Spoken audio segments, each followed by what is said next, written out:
Kita mga kalakbay, oh. May durian tayo. Malaki na yung durian natin, mga isang taon. Simula na nitanim natin. Hindi sa masyadong nasikatan ng araw, kaya naiwanan ng buwan itong durian natin. Ang gawin natin, tanggalin po natin itong mga saha ng ating kardaba. Kasi bali naka-first harvest na tayo dito. Ito yung first generation natin. At ito naman yung second followers natin. Ayan, may bunga mga kalakbay. Yung kardaba natin. Tingnan natin Ayan, nagbunga na naman siya yung second generation. At yung mga maliliit, yung mga saha niya, tanggalin natin. Kasi lipat natin siya. Kaya para ito yung durian natin ay masikatan ng araw. Kasi isa din sa pangailangan ng ating durian. Ito yung mga saha ng ating kardaba, galing po dyan, kinuha natin, ilipat natin ito itanim. Kasi malaki yung mga buwig niya. Ito yung mga saha natin na pagkukuha na ng similya. Na ilipat natin kasi maganda yung tindig ito, sword type. Sword type yung saha natin ng ating kardaba. Maganda ito itanim. Kaya yan, sacrifice talaga natin. Ito, tanggalin natin ito. Yung mga saha niya. Maraming saha mga kalakbay. Yan, tanggalin natin ito, ilipat natin sunod. Hindi na natin pabungahin yung iba. Ma-harvest na yung second generation. Tanggalin na natin lahat itong kardaba dito sa katabi ng durian natin. Sinadya po natin ito na itanim yung kardaba sa katabi ng durian kasi maliit pa yung tinanim natin. Habang wala pa tayong durian na bunga, meron tayong kardaba kasaging. Kasi mabilis na yung saging na makapag-harvest tayo. Yan po yung intercropping po natin. Kaya magbawas tayo. Tanggalin natin para mawala yung para masikatan ng araw. Yung durian natin mga ka-farmers, mga kalakbay po natin. Kaya tanggalin na natin ito mga kalakbay, itong followers nya. Ito, lagyan muna natin ng disinfect yung sunrox para hindi magkawaan kung yung kaso may mga bakterya yung mga tanim. Tanggalin natin. Ipais talaga natin mga kalakbay. Ito, wala na ito.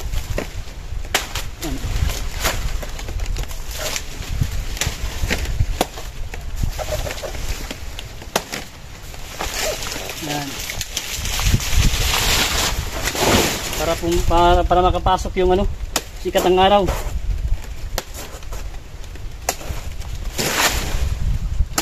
Yan.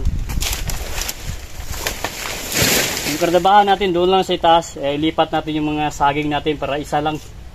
Ito, nakapag-harvest na tayo. Ito, harvestin muna natin ito sa generation.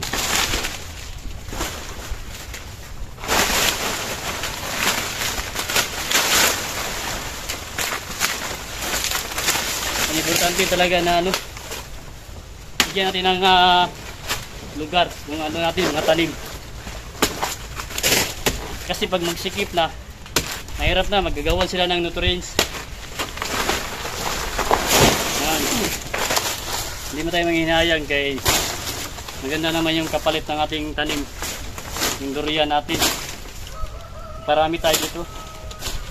Yan, hindi natin ito pabungahin. Tinanggalan natin. Yan. Ito yung mga followers niya. Kunin natin, ilipat natin kasi ito malaki na yung durian natin. Ganun yung mga kalakbay.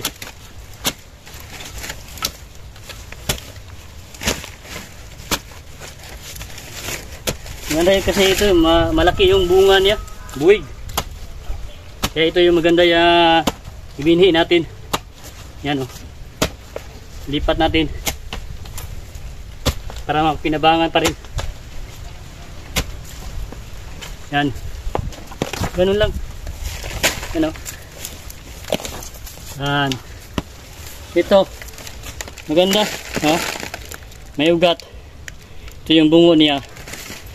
Maganda yung dahon niya, sword type. Nailipat natin.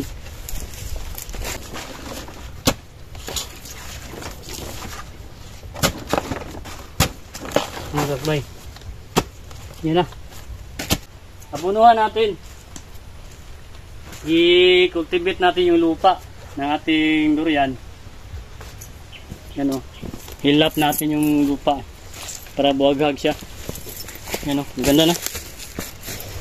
Yan ang ginagawa natin sa ating durian. Kailangan talaga natin alagaan mga kalakbay. 4 years. Pwede ito magbigay ng bunga. Kasi isang taon na ito eh. Malaki na oh.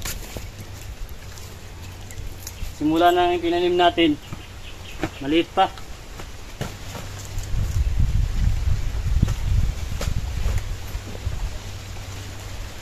Talagang ano. Tis-tis lang tayo. Para meron tayong ma-harvest. Nadating ng panahon. Ito. May abono tayo dito. Lagyan natin ang abono dito banda sa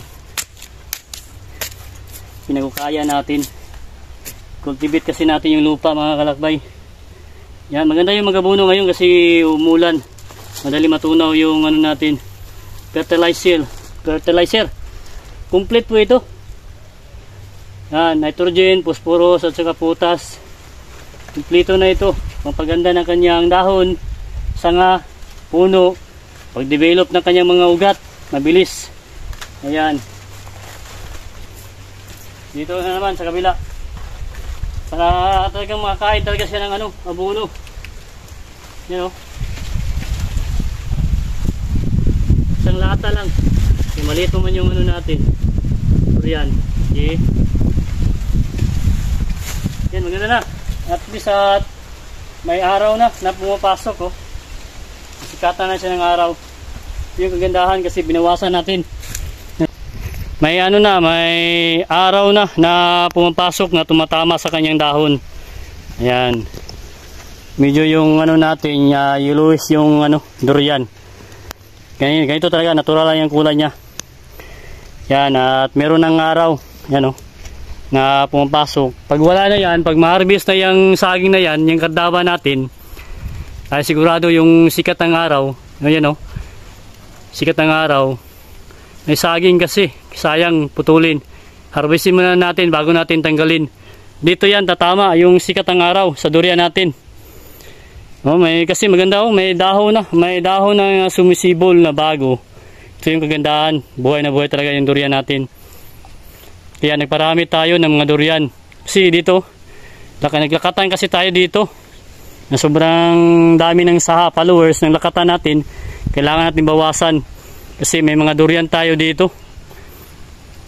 Ito, yung mga intercropping natin. Nagpispan tayo dito noon. May pispan tayo, naghituan tayo noon. Mga 10 pispan namin noon ni Mrs. Hindi na kami nagbalik ng hito farming. Hindi namin mabantayan. Nahirapan tayo. Ito, may mga intercropping tayo. Tanggalin din natin itong mga saging. Para at least may space yung kuha natin. Durian. Kasi malaki na oh. Malaki na yung katawan niya. Sobrang tao na ito. Yan, mabilis lumaki yung natin durian. Okay, at balikan natin yung yung binawasan na kardaba. Ito, may rambutan din tayo dito. Yan, mabunuhan din natin yan mamaya. Okay, bali ito na lang mga kalakbay yung natin, update sa durian na farming natin na puyat variety na binili natin kay Tatoy Fruit Nursery. Ayan, at ang ginawa natin, binawasan natin yung mga saha ng kardaba, ito, para ilipat natin, para maging pasok na yung sikat ng araw, tamaan yung natin, durian. Kasi napaka-importante talaga yung sa tanim natin, yung araw. Isa din sa pagkain ng ating tanim. At vitamina. Ayan may kardaba tayo. Sige, bali ito lang muna yung update natin sa durian farming. At paki-support sa natin, farming. Magandang araw.